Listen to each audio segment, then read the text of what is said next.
Welcome back, or welcome if you're new. Did you know 97% of our viewers aren't subscribed? By subscribing, you'll be the first to see every new story we release. No more searching. Plus, it really supports the channel and allows us to keep creating the content you enjoy. If you value these stories, take a moment and subscribe below. Thanks. Okay, now to today's story. Listen, I gotta tell someone this. It's been eating at me, you know? Like a little bird pecking inside my chest. For years after Tom and I split, I was fine. More than fine, maybe. Peaceful. My routine was my own, nobody to answer to, just me and my TV and my garden. It wasn't exciting, but it was safe, like a warm blanket on a cold night. I really thought that was it for me. You get to a certain age, and you figure your book of love stories is closed, right? Well, life's got a funny way of scribbling, in new chapters when you least expect it. It all started at the gym. My doctor, bless her heart, kept nagging me about getting more active, said my bones were getting creaky and my heart needed a jumpstart. So, reluctantly, I signed up for a membership at this place not too far from my house. It was full of young folks, all muscles and energy, which made me feel about 100 years old. I mostly stuck to the treadmill, trying not to look too out of breath. Honestly, just walking in there felt like a major accomplishment some days. I'd see these young women in their tight lycra outfits and the guys grunting under heavy weights, and I'd just want to disappear back into my comfy sweatpants at home. My idea of a good workout used to be a brisk walk to the mailbox. That's where I met Aaron. He was one of the trainers there. Tall, with this easy smile that could melt butter. He probably didn't even notice me at first, just another older lady trying to get her steps in. But one day, I was struggling with one of the weight machines, felt like I was going to pull my arm off, and he came over to help. Showed me the right way to do it, patient as could be. He didn't talk down to me, you know? Like some of those young whippersnappers do. He just treated me like a regular person. And he had this way of making even the most awkward exercises feel a little less embarrassing. I remember one time I was trying to do a squat and nearly lost my balance, and he just chuckled and said, "Almost had it." It's like trying to teach an old dog new tricks, right? It wasn't mean-spirited, just funny. It put me at ease. We started talking a little after that. Just small talk at first. How my workout was going, the weather, stuff like that. But he had this way of listening, like he really cared what I had to say. And he'd remember things I told him, even little things. Like how I loved roses or that my favorite coffee shop was closing down. It made me feel seen. Something I hadn't felt in a long time. After Tom left, it felt like I became invisible to a lot of people. Like I was just there. But Aaron, he noticed, he started offering me little tips on my form, showing me different exercises. He never pushed me too hard, always encouraging, and we'd laugh sometimes. He had this goofy sense of humor that I actually found really funny. It was nice, like having a friend around. A much younger friend, sure, but a friend nonetheless. I started looking forward to my gym sessions, not just for the exercise, but to see him. It was a highlight of my otherwise pretty uneventful days. I'd even find myself picking out nicer workout clothes, trying to look a little less like I'd just rolled out of bed. Then one afternoon, after a session, he walked me to my car. We were just standing there saying goodbye, and he looked at me different. His eyes, they were kind. And there was something else there too, something I hadn't seen in a long, long time. Before I knew what was happening, he leaned in and kissed me. Just a soft kiss, but it felt like a jolt of electricity went right through me. It wasn't some passionate movie kiss, more like a gentle question mark hanging in the air. My brain kinda short-circuited for a minute there. I mean, he was so much younger than me. It didn't make any sense. My first thought was, "Oh, honey, you've got the wrong person." But then I looked at his face, and he wasn't joking. He looked hopeful and maybe a little nervous. It was in the way he was looking at me, like he was waiting for my reaction, holding his breath almost. I didn't know what to say. My mind was racing. What would my friends think? What would his friends think? My kids would probably have a field day with this. The age difference felt like a giant canyon between us. But then, there was that feeling of connection, that little spark that had ignited with that kiss. I just mumbled a goodbye and practically ran to my car.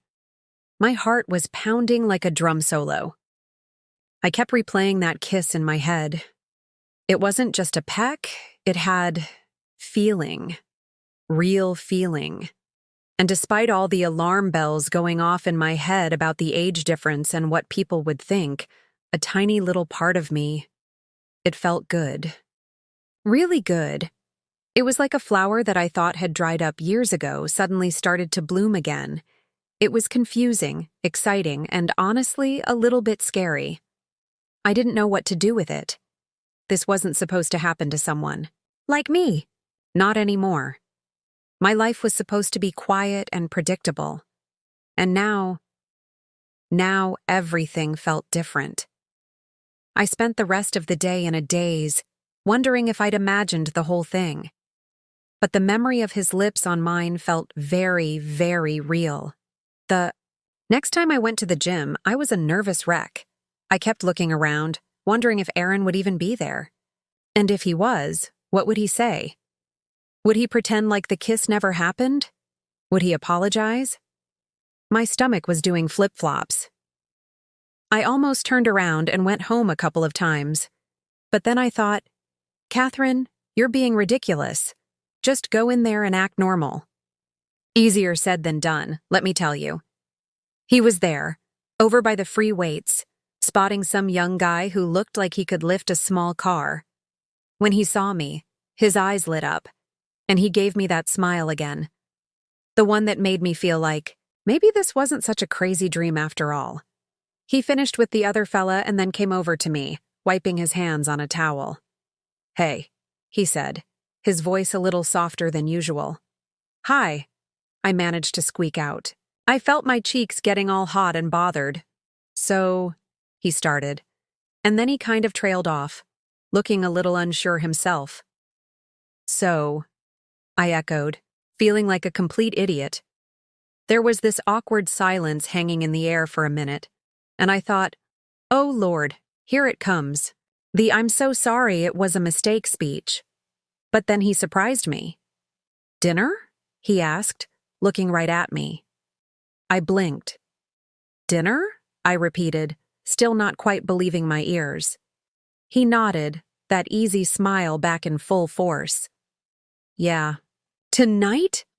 I know this little Italian place. They make a lasagna that'll knock your socks off. Now, I hadn't been on a proper date in longer than I cared to remember. The thought of it was both terrifying and kind of exciting. I looked at him, really looked at him. He was young, yes, but there was a genuine kindness in his eyes. And he wasn't looking at me like I was some old lady he was doing a favor for. He looked interested. Okay, I said, surprising myself with how quickly the word came out. Dinner sounds nice. And that was that. Just like that, my quiet, predictable life took another sharp turn. That evening, Aaron picked me up, and we went to that little Italian place. The lasagna was indeed amazing, but the company was even better. We talked for hours, not just about the gym or the weather, but about our lives. He told me about his dreams of opening his own fitness studio someday, about his family, about the dog he had growing up.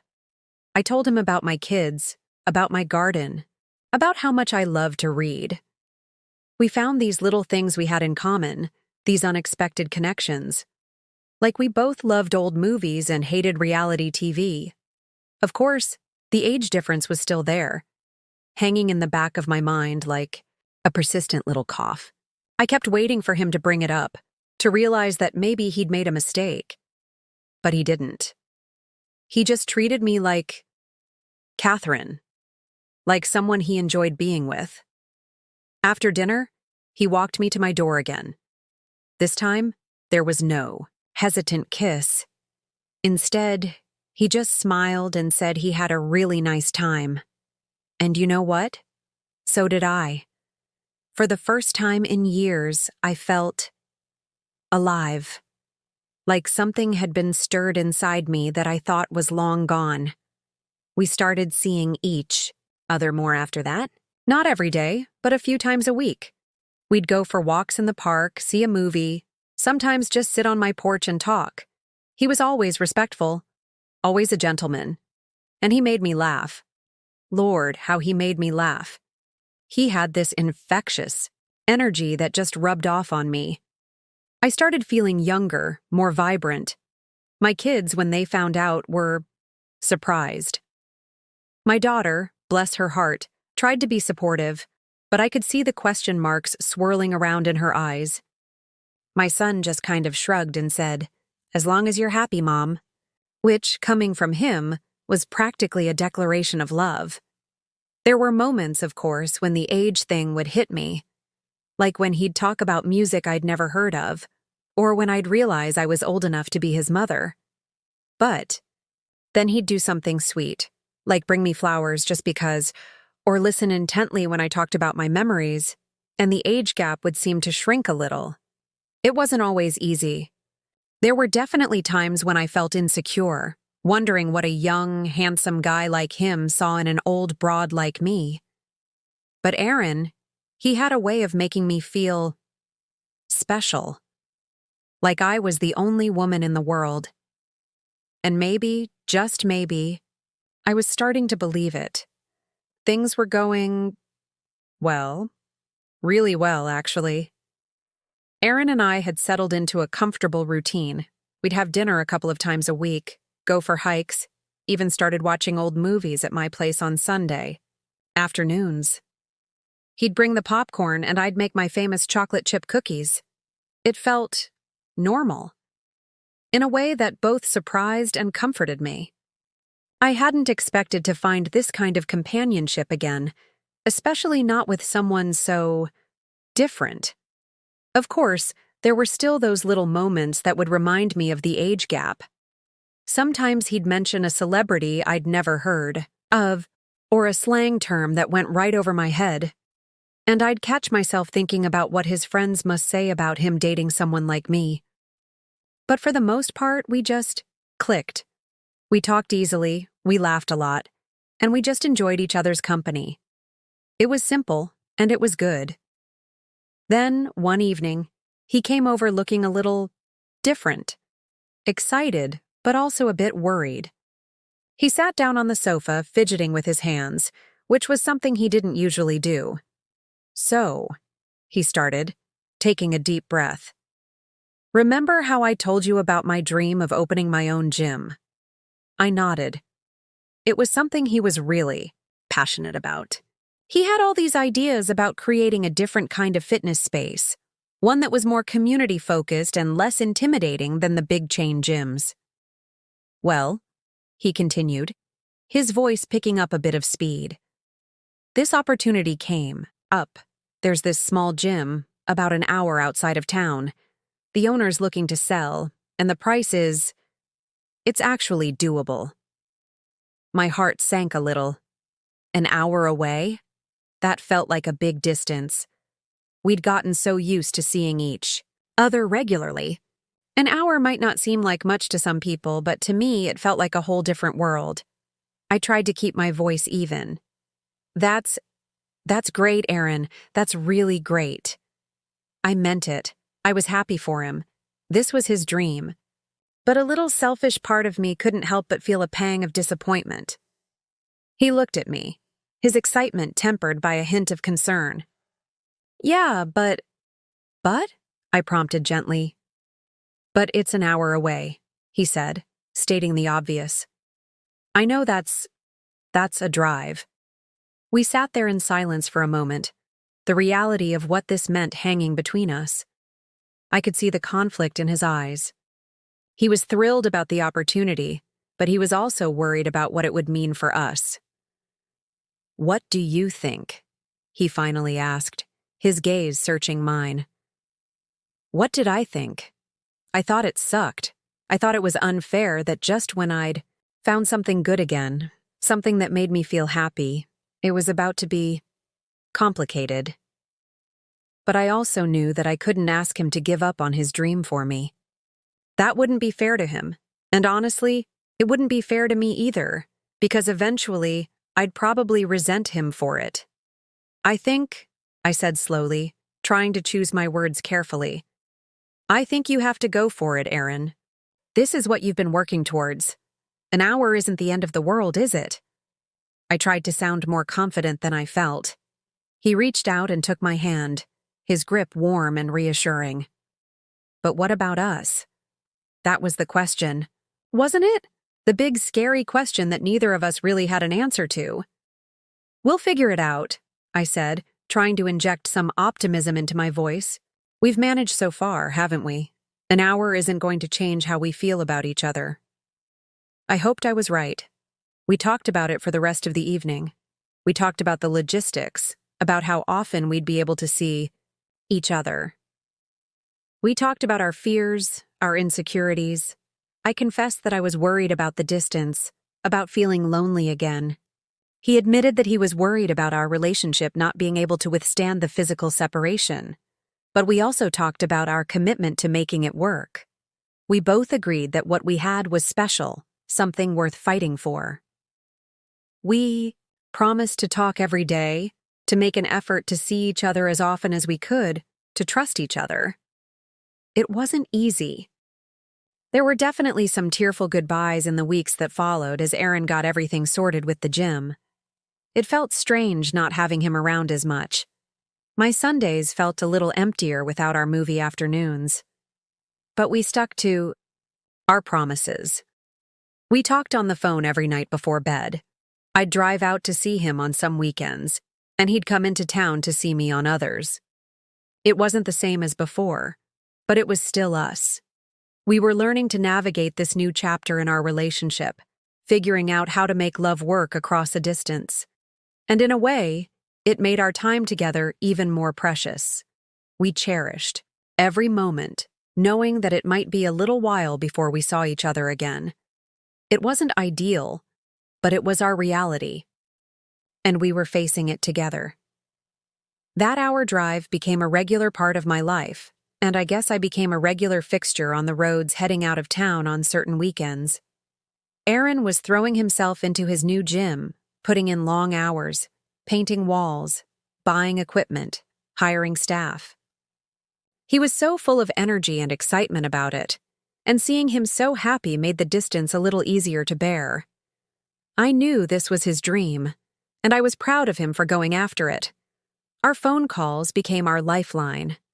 Every evening, no matter how tired we were, we'd talk. Sometimes it was just about our day, the mundane little things.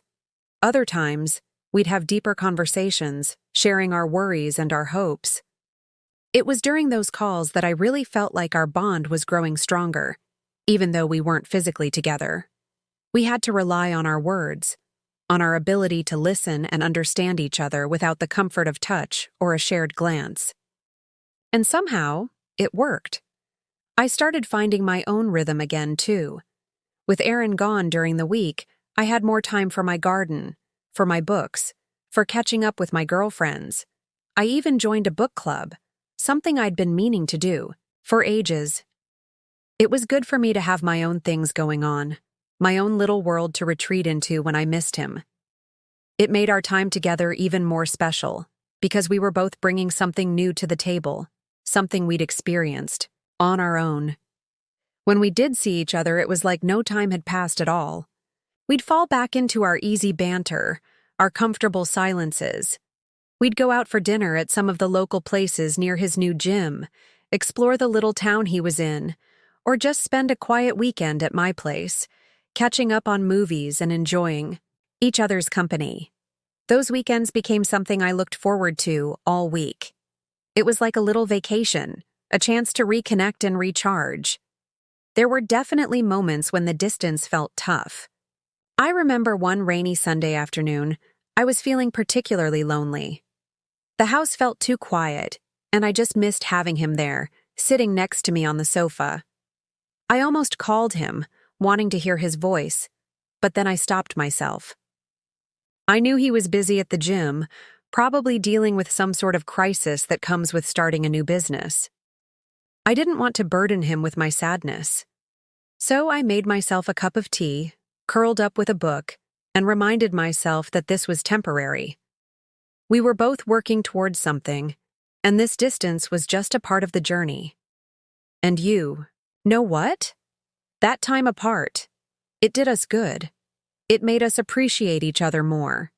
It taught us how to communicate effectively, even when we weren't in the same room. It showed us that our connection wasn't just about physical presence. It was about something deeper, something more resilient. We learned to trust each other, to be patient with each other, and to support each other's dreams, even when it meant making sacrifices. I remember one time, Aaron had a really stressful week at the gym. One of his trainers quit unexpectedly, and he was scrambling to find a replacement. He sounded so worn out on the phone one night, and I just felt this overwhelming urge to be there for him. So, the next morning, I drove out there unannounced. I brought him his favorite coffee and a batch of my chocolate chip cookies. He was so surprised to see me, and the look on his face just melted my heart.